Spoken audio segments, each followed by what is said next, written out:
Hello दोस्तों, मैं हूं डॉक्टर राकेश जैन। आज मैं आपको बता रहा हूं आप खुद ही मेडिटेशन कैसे कर सकते हैं बिना किसी का सहारा लिए, बिना किसी की मदद लिए। जो कुछ मैं आपको बता रहा हूं वो मेरे 25 साल की स्टडी पे आधारित है। स्टडी मीन्स जिसमें मैंने कि जो पुराने ज़माने की हमारा लिटरेचर है, जो हमारी जानकारी है, उसको मैंने पढ़ा और जो वैज्ञानिक लोग रिसर्च कर रहे हैं उसके बारे में मैंने जाना। और मैंने 9 साल तक मेडिटेशन की प्रैक्टिस की बिना किसी का सहारा लिए। जैसे सब लोग चाहते हैं वैसे मैं भी चाहता था कि मैं एक अच्छी ज़िंदगी जीऊँ जिसके अंदर मेरा स्वास्थ्य ठीक रहे और मैं खुश रहूँ, और साथ में ज़िंदगी का क्या पर्पज़ है, किस लिए हम जीते हैं इस दुनिया में, उसके लिए भी मैं कुछ करूँ और कुछ सोचूँ। जो मेरी खोज थी उसके आधार पे मैंने बहुत वैज्ञानिक और जो पुराने ज़माने का लिटरेचर हमारी किताबों में, सभी धर्मों की किताबों में मिलता है, चाहे वो इस्लाम से कुरान हो, चाहे क्रिश्चियनिटी से बाइबल हो, चाहे जैनिज़्म में महावीर के बारे में हो, चाहे सनातन धर्म में हो, चाहे गुरु नानक की जो शिक्षाएं वो हो। मैंने उनको करीब 25 साल तक पूरा ध्यान से पढ़ा और जाना और समझा, और उसके आधार पे मैंने फाइनली ये मेडिटेशन किया। तो इससे मुझे जो मेरा एक्सपीरियंस हुआ मेडिटेशन करने से, उससे मुझे पूरा भरोसा हो गया कि मेडिटेशन बहुत ही अच्छी चीज़ है और इसके बहुत ज़्यादा फ़ायदे हैं। मैंने मेडिटेशन को और भी नामों से जाना जाता है, जैसे कि ध्यान करना या समाधि लगाना, और या जो भी आप नाम उसको कहना चाहें, लेकिन इसके फ़ायदे मुझे हर जगह पे नज़र आए। मैंने मेडिटेशन के बारे में खुद ही मेहनत की, खुद ही कोशिश की, क्योंकि मैंने ये पाया है कि जो भी हमें बहुत सारी किताबें मिलती हैं या सोशल मीडिया पे बहुत कुछ बताया जाता है, वो बहुत उलझा हुआ होता है और बहुत सारा हमें गलत भी खबर देता है। जो साधु संत हमें इस बारे में बताते हैं वो अपने हिसाब से हमें चलाने की कोशिश करते हैं। कोई बोलता है अपने सिर पे लंबे बाल उगाओ, कोई बोलता है दाढ़ी रखो, कोई बोलता है इस रंग के कपड़े पहनो, कोई बोलता है अपना घर बार छोड़ के हमारे आश्रम में आके रहो। ये सब चीज़ें वो लोग हमें कहते हैं, और मेरे हिसाब से जो मेरा अपना अनुभव है कि ऐसा कुछ करने की कोई ज़रूरत नहीं है। आप अपने घर में रहते हुए भी मेडिटेशन कर सकते हैं। सिर्फ आपको आधा घंटा रोज़, या अगर हो सके नहीं भी रोज़ कर पाएँ तो रेगुलरली इसके लिए करना चाहिए, देना चाहिए मेडिटेशन के लिए। इसके अलावा मैंने ये पाया कि बहुत सारे लोग ऐसे हैं जो कि खुद तो मेडिटेशन की प्रैक्टिस नहीं की होती, बहुत देर तक नहीं की होती, और वो दूसरों को सिखाना समझाना शुरू कर देते हैं। और कुछ ऐसे भी लोग हैं जो कि पैसा कमाने के लिए आपको तरह तरह के तरीके बताते हैं। तो ये सब जो ज़िंदगी के अंदर प्रेशर बढ़ रहे हैं, रोज़मर्रा की ज़िंदगी में हमारे पर और से ज़्यादा काम बढ़ते जा रहे हैं, हमारी ज़िंदगी ज़्यादा व्यस्त होती जा रही है। इसके लिए मेडिटेशन या ध्यान के बारे में सही जानकारी होना बहुत ज़रूरी है, ताकि मेडिटेशन या ध्यान उतना ही आसान हो जाए जितना अब योगा हो गया है। योग को कभी बहुत मुश्किल चीज़ माना जाता था, लोग बोलते थे बिना किसी की गुरु के साथ में रहे आप नहीं कर सकते, मत करना। लेकिन अब तो देखिए बहुत लोग योग कर रहे हैं सिर्फ टीवी पे तरह तरह के प्रोग्राम्स को देख के, और बहुत अच्छा वो कर रहे हैं उसमें। जो मैंने परेशानियाँ झेली थी उसको चलते मैंने एक किताब भी छापी जिसका अमेज़न के ऊपर, जिसका नाम है मेडिटेशन एक्सपेरिमेंट टू एक्सपीरियंस, यानी कि मैं ध्यान लगाना या समाधि या ध्यान प्रयोग से अनुभव तक। ये किताब मैंने अमेज़न पे छापी है, और इसमें मैं इस चीज़ को छोटे छोटे वीडियोस के द्वारा भी लोगों तक हिंदी और इंग्लिश में पहुंचाने की कोशिश कर रहा हूँ, ताकि सब लोग बिना किसी का सहारा लिए, बिना किसी के चंगुल में फंसे, खुद ही मेडिटेशन कर पाएँ और अपने साथ में बहुत सारे फ़ायदे उठाएँ और अपने साथ के लोगों को भी बताएँ। मैंने ऐसा इसलिए किया है क्योंकि ज़्यादातर लोग मेडिटेशन करना बीच में छोड़ देते हैं। जब उनको लगता है कि इसका कोई फ़ायदा नहीं हो रहा तो उसको छोड़ देते हैं। तो मैं जो आपको आगे बताने जा रहा हूँ उसमें मैंने अपनी स्वयं की प्रोग्रेस, जो मेरी सफलता मुझे मेडिटेशन में मिल रही थी, कैसे मैंने उसको नापा था, वो तरीका भी मैं आपको बताऊंगा, ताकि आप खुद ही नाप सकें और जान सकें कि मेडिटेशन करने से आप कैसे सफलता पा रहे हैं। और जो आपको पता चल जाएगा कि आपको सफलता मिल रही है तो आपको अपने पर भरोसा हो जाएगा, और जब आपको भरोसा हो जाएगा तो आप उस मेडिटेशन का जो मेहनत आप कर रहे होंगे बीच में नहीं छोड़ेंगे। क्या होता है कि जब हम मेडिटेशन करते हैं तो हमें अंदर से एक बहुत शांति मिलती है और मन करता है कि उसी में रहो। लेकिन जो दुनिया की हमारी ज़िंदगी रोज़मर्रा की है वो भी उतनी ही ज़रूरी है, उसको हमें नहीं भूलना है, उसके साथ में ही हमें मेडिटेशन करनी है। एक दूसरी बात जो मैं आपको बताना चाहता हूँ कि आप कभी भी गहरी मेडिटेशन में, गहरे समाधि में या ध्यान में अकेले मत जाइए, क्योंकि बहुत सारे ऐसे लोग होते हैं जो कि अकेले ध्यान लगा लेते हैं और फिर वो नॉर्मल जो सिचुएशन है, नॉर्मल जो हालात होते हैं उसमें वापस नहीं आ पाते, और बिना किसी के सहारे के वो अगर ऐसा हो तो बड़ा मुश्किल हो जाता है। मैंने इसके बारे में और भी बहुत कुछ अपनी किताब में लिखा है। आप चाहें तो मुझे ईमेल भेज सकते हैं AAWISE 999@gmail.com पे, अगर आप मेरे से कुछ और जानकारी चाहते हो तो। मैं एक इंजीनियर हूँ, मैंने MBA किया, और मेरी बहुत एक शौक़ था कि कम्युनिकेशन और फीडबैक, यानी कि जो हम रोज़मर्रा की बातचीत होती है और जो हम दूसरों से जानकारी लेते हैं उसके आधार पे हमारा क्या हम अपनी ज़िंदगी को अच्छा बना सकते हैं। तो इसके कारण मैंने डॉक्टरेट किया PH कम्युनिकेशन और फीडबैक में। मैं एक जनरल मैनेजर था इंडियन ऑयल कॉरपोरेशन में, जो कि एक फॉर्चून 500 कंपनी है, और अब मैं इंजीनियर्स और वर्कमैन को इंडस्ट्री में और इंजीनियरिंग स्टूडेंट्स को इंस्टीट्यूशंस में पढ़ा रहा हूँ। मैंने मेडिटेशन के दौरान ये पाया कि जो ज़िंदगी हमारी रोज़ की है, यानी कि जो दुनिया में हम रोज़ सुबह शाम देखते हैं, ऐसी ही एक खूबसूरत दुनिया हमारे अंदर में भी है, जो कि बाहर की दुनिया से बहुत ही ज़्यादा शांतिपूर्ण है। जो बाहर की दुनिया है उसमें आपकी शांति डिपेंड करती है, भरोसे पे रहती है दूसरों के, लेकिन जो अंदर की दुनिया है वो आपके खुद के भरोसे पे रहती है। मान लीजिए आप कहीं बैठे हैं और कोई आपके आप पे चिल्लाना शुरू कर दे या आपसे लड़ना शुरू कर दे, तो आप शांति से नहीं रह सकेंगे, क्योंकि वो बाहर की दुनिया में है। लेकिन जब आप अपनी अंदर की दुनिया में चले जाते हैं तो आप पर कोई चिल्ला ही नहीं सकता, क्योंकि आप अकेले बैठे हैं और दूसरे आपको डिस्टर्ब नहीं कर पा रहे। मेरा जो अनुभव है वो ये बताता है कि मेडिटेशन के बहुत सारे फ़ायदे हैं आपके स्वास्थ्य के लिए, आपकी मानसिक शांति के लिए, ज़िंदगी में आराम से रहने के लिए, आपस में प्यार की भावना बढ़ाने के लिए, और खुद पे ज़्यादा अच्छा कंट्रोल, खुद पे ज़्यादा अच्छा नियंत्रण रख पाने के लिए, और आपका मानसिक तौर पे और शारीरिक तौर पे बहुत सारे फ़ायदे इससे मिलते हैं, और ये वैज्ञानिकों ने रिसर्च करके अभी सिद्ध भी कर दिया है। मैंने ऐसा भी पाया है कि जब हम मेडिटेशन कर रहे होते हैं तो हमारे अंदर कुछ ऐसी असाधारण प्रतिभाएं आनी शुरू हो जाती हैं, जिसके आधार पे हम कुछ अच्छे काम कर पाते हैं, जिसको लोग चमत्कार भी बोल सकते हैं। ये हमारा आर्ट के बारे में भी हो सकता है, ये हमारा विज्ञान के बारे में भी हो सकता है, ये हमारी कम्युनिकेशन के बारे में हो सकता है, दूसरों को अपने हिसाब से चलाने के बारे में, दूसरों को बहुत आसानी से अपनी बात मनवा लेने के बारे में। बट इस जो आपके अंदर प्रतिभा आएंगी इस तरह की, उनका आपको कभी भी दुरुपयोग नहीं करना है, नहीं तो आपको आगे मेडिटेशन करने में, ध्यान लगाने में सफलता बिल्कुल नहीं मिल पाएगी। मैंने जो पुराना जो लिटरेचर मैंने पढ़ा, जो पुराने ज़माने की किताबें पढ़ी, उसमें मैंने पाया कि हमारे जो जीवन है उसको 4 हिस्सों में, 4 टाइप में बांटा गया है। एक है जागृत, यानी कि जब हम जाग रहे होते हैं, अवेक सिचुएशन। दूसरी है स्वप्न, जब हम सपने देख रहे होते हैं। तीसरी है सुषुप्ति, जिसमें हम बहुत गहरी नींद में होते हैं। और चौथी है तुर्यावस्था, जिसमें कि हम गहरी मेडिटेशन में, गहरे ध्यान में होते हैं।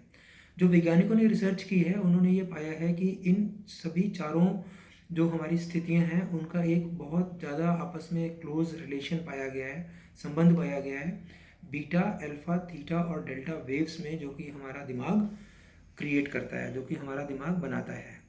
अब मैं आपको बताऊंगा बिल्कुल शॉर्ट में कि मैंने खुद मेडिटेशन कैसे की थी। जब मैं अपने परिवार से करीब 3 साल के लिए दूर रह रहा था, मैं अपने एक कमरे में, जिसमें कि मैं अपनी कंपनी के हॉस्टल में रह रहा था, शांति से बैठ जाता था, और जो मेरे अंदर नाक में से सांस आ रही है और जा रही है मैं उसको ध्यान से देखता था, और ये भी कोशिश करता था कि मेरे मन में अगर कोई विचार आ रहे हैं तो मैं उसकी तरफ ध्यान ना दूँ। शुरू में तो ऐसा नहीं हो पाता था, मैं अपने नाक से सांस की तरफ ध्यान मेरा छूट जाता था, और साथ में मैं आसपास के शोर से या और कोई डिस्टर्बेंस से भी मेरा ध्यान बढ़ जाता था। एक बार तो कुछ ऐसी हालात हो गई कि मैंने सोचा कि मैं अब इसको छोड़ ही देता हूँ, मेरे से नहीं हो पाएगा। लेकिन मैंने मेडिटेशन के बहुत सारे फ़ायदे के बारे में सुना था और पढ़ा था, इसलिए मैंने सोचा कि मैं इसको बिल्कुल भी नहीं छोड़ने वाला हूँ, और मैं करता रहूँगा जब तक मुझे सफलता नहीं मिलेगी। करीब 10 महीने ऐसे मेडिटेशन करने के बाद मैंने देखा कि एक दिन मैं बैठे बैठे कहीं अपने आप में खो गया था। मैंने सोचा शायद मुझे गहरी नींद आ गई थी, या मैं शायद मेडिटेशन में था। ऐसे हालात के अंदर मैंने देखा कि मैं अपना जो सांस में, कितने मेरे सांस 5 मिनट में या 10 मिनट में आ रहे हैं और जा रहे हैं, उसके बारे में और मेरे मन में कितने विचार आ रहे हैं, इसको मैं जो गिनती करता रहता था अपने हाथ की उंगलियों के पोरों में, पहला पोर, दूसरा पोर, तीसरा पोर, इसके ऊपर मैं एक एक हाथ के उंगलियों के पोर में तो मैं अपने विचार की एक गिनती करता था, और दूसरे हाथ के तीनों पोरों के थ्रू इसकी मदद से मैं अपने सांस लेने की कितने में सांस ले पाता हूँ वो देखता था, विचार और सांस दोनों के बारे में।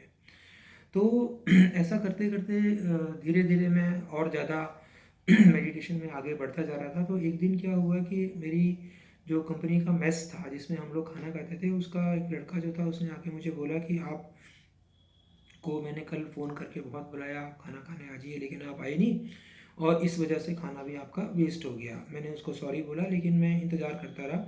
लेकिन इसके कुछ दिन के बाद फिर दोबारा ऐसा हुआ, और इस बार तो वो लड़का खुद आया मुझे बुलाने के लिए। उसने मुझे दरवाज़ा खटखटा के बुलाने की कोशिश की भी, लेकिन मैं शायद मेडिटेशन में इतना गहरा था कि मुझे उस वक़्त पता ही नहीं चला।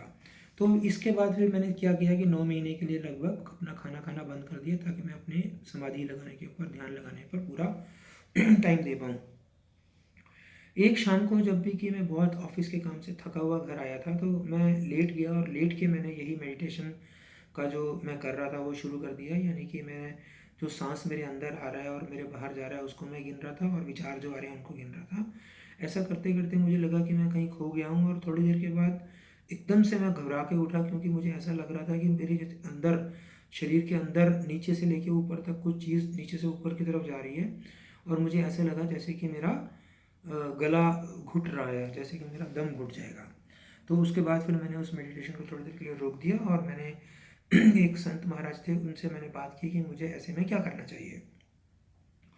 उन्होंने मुझे बोला कि तुम अपना ध्यान तो ऐसे ही करते रहो, लेकिन अब वो 30 से 60 मिनट से ज़्यादा मत करो, और अगर उस करते हुए ऐसा सब करते हुए सो भी जाओ तो कोई चिंता की बात नहीं है।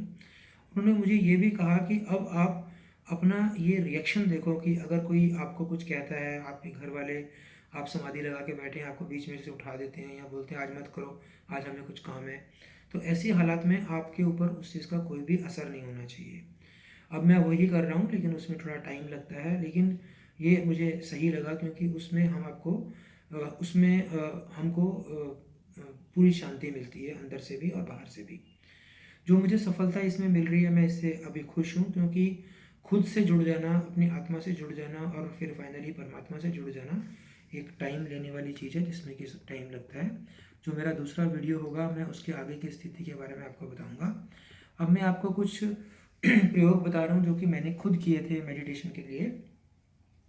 इसके लिए सबसे पहले हम पहला प्रयोग करेंगे। उसके लिए आप चुपचाप अपना शांति से बैठ जाइए, अपनी आंखें वगैरह खुली रखिए। जो नाक से अगर आपको कोई स्मेल आ रही है तो कोई स्मेल, खुशबू या कोई बदबू आ रही है तो आने दीजिए, और जो भी आपके आसपास होता है वो होने दीजिए। बस आपको एक चीज़ करनी है कि ना तो आपको किसी से इंटरेक्ट करना है, ना बातचीत करनी है, चुप रहना है, और ना ही किसी चीज़ की तरफ ध्यान देना है।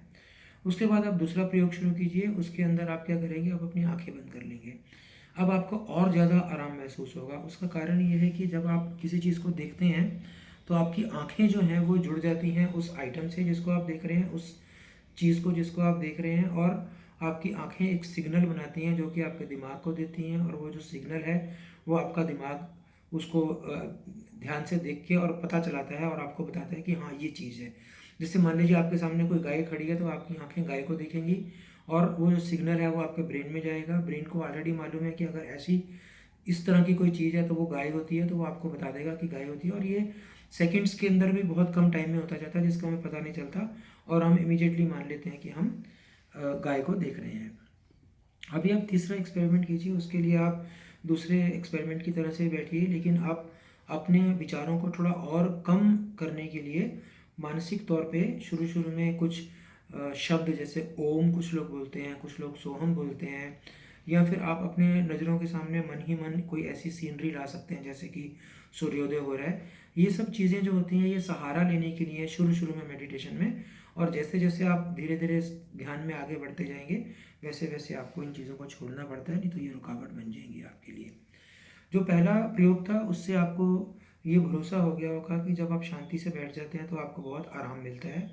जब आप आंखें बंद कर लेते हैं तो आपको और भी ज़्यादा आराम मिलता है, क्योंकि आपका शरीर जो है वो बहुत सारी जो एनर्जी बनाता है जिसको हम बायो एनर्जी कर बोलते हैं, वो बायो एनर्जी जो शारीरिक ऊर्जा है वो इस्तेमाल होती है जब हम आँखों के थ्रू किसी चीज़ को देखते हैं। और जो तीसरा जो आपका प्रयोग था उससे आपको ये पता चला कि जब आप अपना ध्यान एक और सहारे की तरफ लगा रहे हैं, जैसे एक तो सांस लेने की तरफ आपने ध्यान लगाया, अब आपने एक और दूसरा सहारा ढूंढ लिया किसी आवाज़ के बारे में जो मन ही मन आप बोल रहे हैं बिना मुंह खोले, या कोई सीनरी जैसे सूर्योदय वगैरह आप देख रहे हैं उससे। अभी आप चौथा एक्सपेरिमेंट करेंगे। इसमें आप क्या करेंगे कि आप वैसे ही बैठ जाएंगे। अब आप अपने हाथ पे या कोई मोबाइल फ़ोन या ऐसी कोई चीज़ अपनी रख लीजिए और आप उसकी तरफ बिल्कुल भी ध्यान ना दीजिए। इससे आपको पता चल जाएगा कि जब आप किसी चीज़ की तरफ ध्यान नहीं देते हैं तो आपको धीरे धीरे उस चीज़ के बारे में पता ही नहीं रहता। मान लीजिए आपके हाथ पे मोबाइल पड़ा हुआ है, आप ऐसे बैठे हुए हैं, थोड़ी देर के बाद अगर आपका ध्यान मोबाइल की तरफ नहीं है तो आपको धीरे धीरे भूल ही जाएगा कि वो मोबाइल आपके हाथ पे पड़ा हुआ है। तो इससे हमें क्या पता चला, हमारी अटेंशन यानी कि जो हमारी चेतना होती है जो किसी चीज़ से जुड़ जाती है तभी हमें उस चीज़ के बारे में पता चलता है, नहीं तो हम उस चीज़ के बारे में पता नहीं चलता। अभी पांचवें प्रयोग के लिए आप क्या करेंगे, आप पहले की तरह से बैठ जाएंगे और अपने सिर के ऊपर से लेके और धीरे धीरे नीचे तक जाते जाएंगे, अपनी चेतना को उस पर चलाते जाएंगे और ये देखेंगे कहीं आपके शरीर के किसी भी हिस्से में, मान लीजिए माथे में या इधर उधर कहीं पे भी आपको कुछ ऐसी चेतना सी, कुछ वेदना सी महसूस हो रही है, जैसे कि कोई खुजली हल्की सी कहीं हो रही है, ऐसा कुछ हल्की सी दर्द कहीं हो रही है, ऐसी कुछ चीज़ अगर है तो उसको आप देखते जाएंगे और देखते देखते उसकी तरफ ध्यान देंगे थोड़ा सा कि हाँ यहाँ हो रही है, यहाँ हो रही है। अभी आप छठा प्रयोग शुरू करेंगे, उसके अंदर आप वही करेंगे जो आपने पिछली बार किया, लेकिन इस बार उस जो खुजली या जो भी चीज़ आपको शरीर में सिर से लेके पैर तक जो आपको महसूस हो रही है उसकी तरफ आप ध्यान नहीं देंगे। पहली बार आप उसकी तरफ ध्यान दे रहे थे पांचवें प्रयोग में, छठे एक प्रयोग में आप उसकी तरफ ध्यान नहीं देंगे। आप शांति से सिर से लेके पैर तक जाएंगे, जब पैर पे पहुंच जाएंगे तो फिर वापस दोबारा सिर से शुरू करेंगे। तो ये 6 प्रयोग हम कर चुके हैं। अभी हम 7वां प्रयोग करेंगे। इसके अंदर हम क्या करेंगे कि पहली बार मैं अब आपको बता रहा हूँ कि आपके जो हाथ के ये जो 1, 2 और 3 इसी तरीके से 4, 5, 6 इस तरीके से आप गिनती करनी शुरू कर देंगे कि आप कितने सांस आपके शरीर में आपके नाक में से आ रहे हैं और कितने सांस बाहर जा रहे हैं, उनको 1 मान लेंगे। इसी तरीके से दूसरे हाथ की जो पोर हैं उनसे आप गिनती करने शुरू कर देंगे कि आपके मन में कितने विचार आ रहे हैं। तो ये आपका हो गया ये वाला एक्सपेरिमेंट, आपका जो एक्सपेरिमेंट था 7वां। और अब आप गए आपके 8वें एक्सपेरिमेंट के लिए। इसमें आप वैसे के वैसे ही बैठेंगे, लेकिन जो आपने पहली बार एक्सपेरिमेंट में किया था यानी कि नॉर्मल सिचुएशन, आप केवल बैठे हुए हैं और कुछ नहीं कर रहे, ना किसी से बात कर रहे हैं ना कुछ कर रहे हैं, आंखें भी आपकी खुली हैं और जो आसपास हो रहा है वो देख रहे हैं। अब आप अपने मन से खुद देखिए कि जो पहली बार आपको मन में शांति मिली थी उसके मुकाबले में अब जो आपको 8वीं बार में मिली है वो तो बराबर है, लेकिन 7वें 6ठे एक्सपेरिमेंट तक प्रयोग तक जब आप कर रहे थे आपको बहुत ज़्यादा शांति मिली थी। तो आपको धीरे धीरे आपके मन में बैठती जाएगी कि आपको मानसिक शांति मिल रही है जब आप मेडिटेशन में जाते हैं। अभी हम गए 9वें और अंतिम प्रयोग के ऊपर। इसमें आपको क्या करना है, आपको ये जानना है कि जब आप डीप मेडिटेशन में होते हैं, गहरे ध्यान में होते हैं, तो आप अपने शरीर से कुछ नहीं कर पाते। उसके लिए आप फिर दोबारा से वैसे ही ध्यान लगाइए जैसे कि आपने 6ठे 7वें प्रयोग तक किया था। उसके बाद आपकी आंखें वगैरह सब बंद होंगी, आप किसी से ध्यान नहीं दे रहे हो, सब कुछ वैसे ही है। लेकिन अब आप कोशिश करो कि आप अपनी पॉकेट में से कुछ चीज़ निकालो। लेकिन आप देखोगे कि जब आप गहरे ध्यान में होते हो तो आपके लिए बहुत मुश्किल हो जाएगा आपकी जेब में से कुछ चीज़ निकालना। आपको ध्यान होगा कि जब लोग मेडिटेशन करवाते हैं तो वो आपको बोलते हैं ध्यान लगवाने के बाद कि आप ध्यान से बाहर आने के लिए शांति से अपने हाथों को लीजिए और अपने माथे पे अपनी आँखों के ऊपर रखिए, थोड़ी देर तक ऐसे रखिए और धीरे धीरे आंखें खोलिए। उसका यही कारण है क्योंकि जब आप गहरे ध्यान से बाहर आते हैं तो आपको एकदम से बाहर आने में मुश्किल हो जाता है। और जब ये आपने 9 प्रयोग देख लिए हैं, इन 9 प्रयोगों को आप हर रोज़, या अगर बीच में एक आध बार कभी छोड़ना पड़े भी तो कोई बात नहीं, मतलब लगातार तरीके से 30 मिनट तक रोज़ करेंगे तो आपको धीरे धीरे ये मेडिटेशन में सफलता मिलती जाएगी। और सफलता को नापने के लिए आपके पास एक ही पैमाना है जो मैंने आपको बताया है। उसके अंदर आप क्या कर रहे हैं कि आप ये गिन रहे हैं कि आपके जो विचार मन में आते हैं ये 5 या 10 मिनट में, और जो आप सांस ले रहे हैं वो कितना चेंज हो रहे हैं। जैसे जैसे वो चेंज होते जाएंगे वैसे वैसे आपको भरोसा होता जाएगा कि आपको ध्यान लगाने में सफलता मिल रही है।